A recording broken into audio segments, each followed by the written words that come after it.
ज्ञान के संबंध में व्यक्ति के 3 प्रकार के दृष्टिकोण देखने में आते हैं। पहला तार्किक दृष्टिकोण, जिसमें व्यक्ति हर बात को तार्किक रूप में सिद्ध करने की कोशिश करता है। जो बात उसकी बुद्धि को ना जचे, उसके तर्क के ढांचे में ना फिट बैठे, उसे वो नकार देता है। ऐसा व्यक्ति केवल अपनी बुद्धि के स्तर पर जीता है और उसी के अनुसार सही गलत का निर्णय लेता है। हम्म, सारी बातें लॉजिक और इलॉजिकल होती हैं। लेकिन तर्क को लेके एक बात है कि तर्क पक्ष में भी हो सकता है और तर्क विपक्ष में भी हो सकता है। आप किसी भी बात को काट भी सकते हैं और उसके साथ भी हो सकते हैं, और उतनी ही प्रबलता से। इसलिए तर्क के साथ सत्य क्या है, इसके बारे में फैसला करना बड़ी बेवकूफी की बात है। हो नहीं सकता, क्योंकि आप हमेशा जो बात आप जानते हैं उसी को पुष्ट करेंगे, उसी को आप सत्य जानेंगे। जो बात आप नहीं जानते, नहीं समझते, आपकी फ्रीक्वेंसी वाइब्रेशन की नहीं है, उसे आप नकार देंगे कि ये तो तकियानुसी बातें हैं, ये सब बकवास है। सो तर्क के साथ आपका कोई ऐसा विकास नहीं होता। तर्क के साथ व्यक्ति हमेशा अपने अहंकार की पुष्टि करता है और कुछ नहीं। तर्क के साथ हाँ कहने वाला व्यक्ति उन्हीं बातों को हाँ कहता है जिन्हें वो पहले से जानता है, जो पूर्व निर्धारित हैं उसके लिए, पूर्व संस्कारित हैं उसके लिए। हम्म। आप एक बात देखिए, बुद्धि का जो स्वभाव है वो ही नकार है। बुद्धि हर चीज पर प्रश्न चिन्ह लगाती है, संदेह, ये बुद्धि का स्वभाव है। और स्वीकृति, ये हृदय का स्वभाव है। बुद्धि संदेह जन्माती है और हृदय श्रद्धा जन्माता है। हाँ, ये बात सत्य है कि संदेह से श्रद्धा तक का सफर होता है, पर बहुत से लोग सिर्फ संदेह पर अटक जाते हैं, उससे आगे की छलांग नहीं लग पाती, उससे तो पार नहीं हो पाता। तो एक तो दृष्टिकोण है तर्क का। अगर आप केवल तर्क पर उलझे रहेंगे तो आप आगे का रास्ता नहीं तय कर पाएंगे, आप तर्क में ही बैठे रहेंगे। और तर्क से फिर आप आगे चले तो कैसे चले, क्योंकि दूसरी बात को आप मानते नहीं। आप अपना सारा दृष्टिकोण तो अपने ही पक्ष में अड़ाए बैठे हैं। समझ रहे हैं आप मेरी बात? तो जो तर्क है आपका, वो सिर्फ आपकी क्यूरियोसिटी, आपकी जिज्ञासा को सेटिस्फाई करता है, आपको कोई आंतरिक अनुभव नहीं देता। अगर कोई तर्क आपको बौद्धिक स्तर पर सेटिस्फाई कर भी रहा है, आप किसी की बात मान भी रहे हैं, तो भी वो सिर्फ आपकी बुद्धि को ही सेटिस्फाई कर रहा है। आपको कोई हृदय परिवर्तन नहीं होने वाला उससे, कोई क्रांति नहीं घटित होने वाली उससे। उस क्रांति के घटित होने के लिए आपको लीप ऑफ फेथ लेना ही पड़ता है, श्रद्धा में उतरना ही पड़ता है। ठीक, तो एक तो दृष्टिकोण हुआ तर्क का। फिर विज्ञान,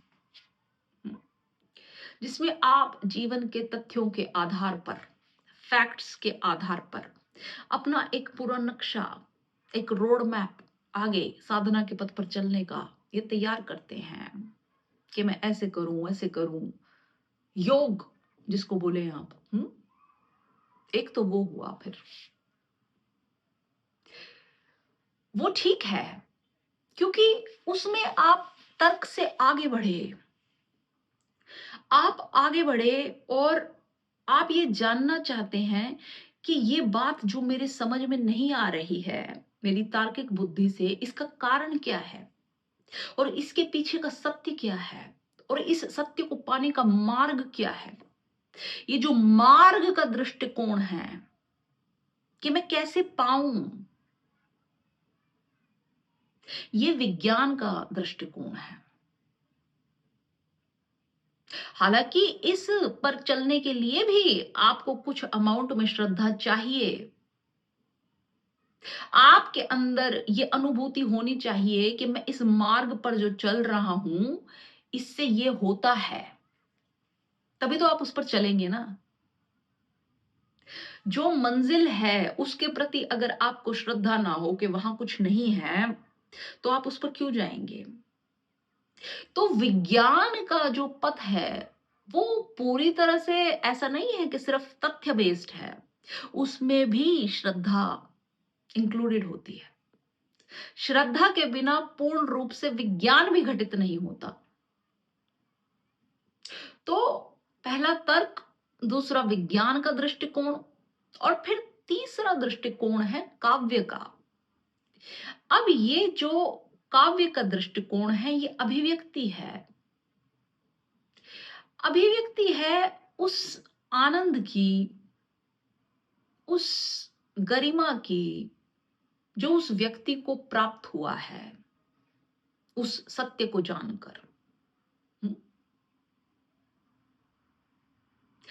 जो काव्य का दृष्टिकोण है उसके साथ एक प्रॉब्लम है कि वो काव्य का दृष्टिकोण साधक सिर्फ सुन सकता है, समझने की कोशिश कर सकता है, पर क्योंकि साधक सिद्ध नहीं है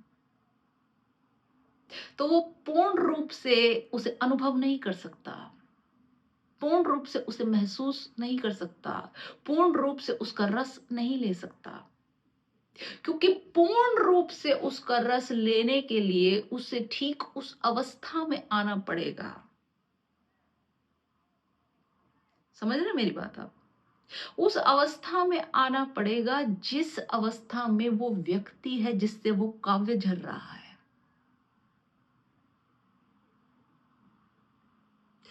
तो काव्य जो है वो साधक के लिए ठीक नहीं है, क्योंकि साधक को क्या पता कि सिद्ध के अंदर क्या घटित हो रहा है। चाहे वो कैसे ही सुसज्जित शब्दों में उसको बयां करने की कोशिश करे, बताने की कोशिश करे, हम्म? उसकी उस अवस्था को तो वही समझ सकता है, वही उसके आनंद को समझ सकता है, उसके आनंद में खुद भी डुबकी ले सकता है जो स्वयं उस अवस्था में है। उसकी चाल ढाल, उसकी आंखों का रस, उसकी प्रफुल्लता, उसका हल्कापन, वो सब बातें सिर्फ उसी के जैसे व्यक्ति को समझ आ सकती हैं। तो काव्य तो बिल्कुल अंत मंजिल है जहां पर जो घटित हो चुका है उसकी अभिव्यक्ति की जाती है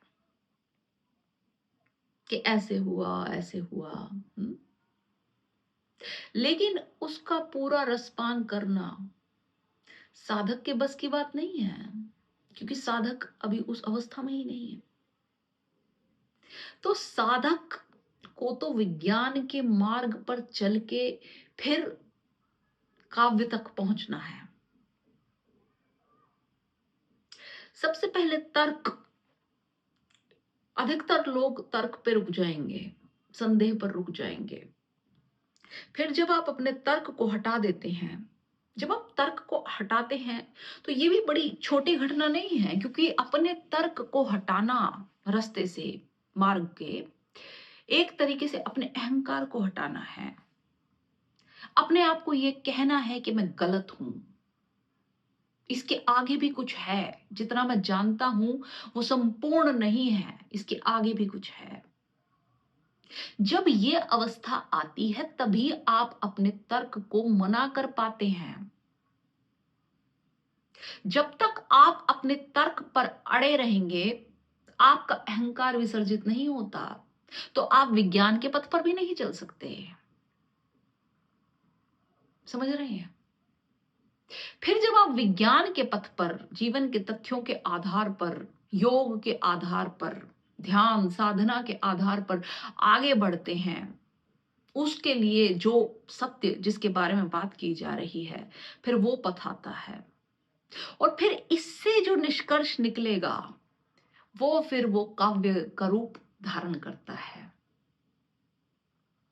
जिसे फिर चाहे बुद्ध ने कहा हो, कृष्ण ने कहा हो, हुँ? किसी ने भी कहा हो, वो काव्य का रूप वहां जाकर आता है। लेकिन वहां की वो बात समझने के लिए आपको उस सिद्ध अवस्था में आना पड़ेगा, और उस सिद्ध अवस्था में आने के लिए आपको बीच के मार्ग से जाना पड़ेगा। या फिर हो सकता है कि आपकी चेतना इतनी प्रबल हो, उस स्तर पर हो कि आपको सुन के ही कुछ घटित हो जाए, सुन के ही कोई ऐसी बात खटक जाए कि बस सब गिर जाए और सत्य आपकी आंखों के सामने फिर जाए। ऐसा भी हो सकता है, ऐसा भी हो सकता है। पर उसके लिए आपकी चेतना उस अवस्था में होनी चाहिए